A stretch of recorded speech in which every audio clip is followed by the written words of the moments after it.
Chapter 41. Dr. Cobra Dillon reflected on the train derailment. For some odd reason, the blood and blunt brutality of the patients injured reminded her of the American Civil War. She could not explain why it was so, although she speculated it might have had something to do with the sea of black faces surrounding her as she entered the emergency room. The dirty, unkempt souls lying on the floor, the small children everywhere, and the big black men walking aimlessly about reinforced those thoughts. The year could have been 1863. The site, a row of slave cabins situated behind a southern plantation, which had been ransacked by a northern troop of soldiers, while the Negro slaves moved lazily about without purpose, their master probably slain on the rich red earth of his estate for simply defending both his property and his land against a common enemy. Once again, Cobra Dillon thought harshly.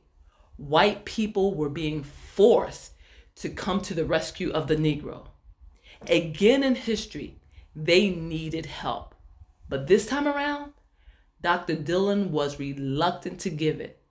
She remembered the gratitude her ancestors had received for giving the black aborigine a new home away from the wilds of Africa. She thought of his divisive nature.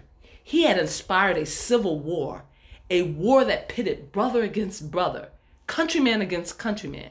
She recalled the burnt down plantations and ravaged lands of the South, the young white soldiers cut down in their youth.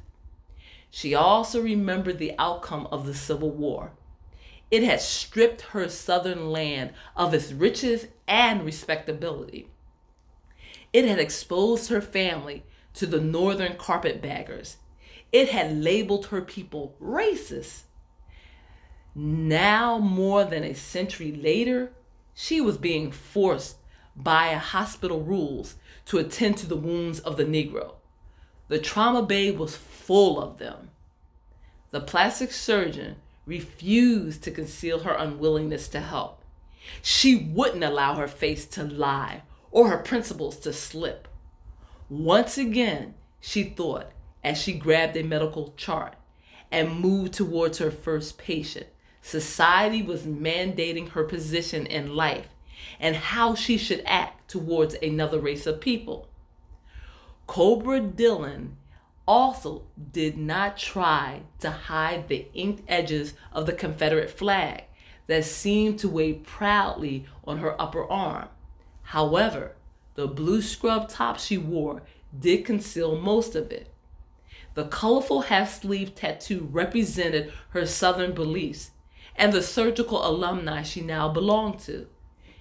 It and it alone allowed her to serve a community of people who were less than human and did not deserve her services or talents.